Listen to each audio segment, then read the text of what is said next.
A amamentação, até hoje, a gente não tem nenhum relato na literatura médica de transmissão por aleitamento materno.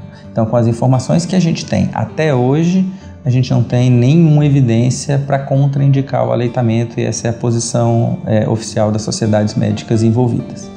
Sobre transfusão de sangue é possível, uma vez que haja viremia, né? O vírus fica circulando durante 2, 3 ou até 4 dias, e se esse paciente doar o sangue nesse período, é possível. Mas esse também é considerado um método muito raro de transmissão do Zika vírus, ou mesmo dos outros vírus. Sobre a transmissão sexual, existe apenas um caso em toda a literatura médica relatado, de um paciente que foi, acho que para a Ásia, voltou para os Estados Unidos e transmitiu para a mulher, acharam no esperma o Zika vírus. Então, embora isso seja possível, esse método é considerado um método irrelevante do ponto de vista estatístico epidemiológico. A grande transmissão de todas essas doenças, e com o que a gente deve realmente se preocupar, é a transmissão através do vetor, que é a picada do Aedes aegypti. Então, a fêmea do Aedes aegypti, que é quem faz a picada, ela tem hábitos diurnos, assim, no finzinho da tarde, é um período bastante preocupante. Não existe um período livre de risco, mas nesse período do fim de tarde é um período especialmente propício à picada dos mosquitos. A orientação é manter a proteção durante todo o dia, né, principalmente com o uso de roupas compridas, uso de repelentes, mosquiteiros, e principalmente para as gestantes que estão sob um risco maior, evitar locais onde a gente esteja com um maior número de casos de Zika. Por exemplo, hoje no Nordeste do Brasil,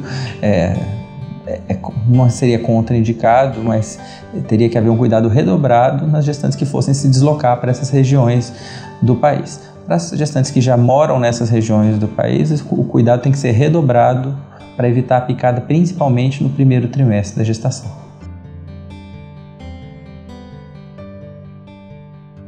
A gente ainda tem muitas dúvidas a respeito do Zika, porque o Brasil, a gente tem uma epidemia de um tamanho que não tinha sido descrita em outros países, e a gente está aprendendo ao longo da epidemia, estamos tendo novas informações, inclusive a própria microcefalia foi descrita aqui, não havia sido descrita nos surtos anteriores, ou porque nos países anteriores os surtos eram menores, ou no caso da África, que já tem a doença há muito tempo, os sistemas de informação, de vigilância epidemiológica são muito mais fracos. Então, provavelmente já existiam muitos casos de microcefalia na África, mas isso não era notificado e nunca foi feita essa relação de causa e efeito. Sobre o período exato que oferece risco a essa picada, a gente fala sobre o primeiro trimestre, que é quando o sistema nervoso central do feto está em formação. Isso serve não só para a Zika, mas para as outras doenças todas que podem afetar o sistema nervoso. Esse é o período de maior risco. Talvez a gente pudesse estender isso até a metade da gestação, até o meio do segundo trimestre, mas sobre quanto tempo antes essa gestante pode ter Zika vírus e ter alguma complicação, a gente ainda não tem essa informação. As redes sociais apresentam grandes benefícios na troca de informação, mas às vezes apresentam grandes malefícios também, porque os boatos se espalham numa velocidade espantosa. Especificamente sobre o Zika, a grande parte das informações que a gente vê nas redes sociais são falsas. São informações completamente desprovidas de fundamento científico, e as informações realmente relevantes, não sei porquê, parece que não são repassadas com a mesma intensidade ou a mesma vontade dos boatos alarmistas.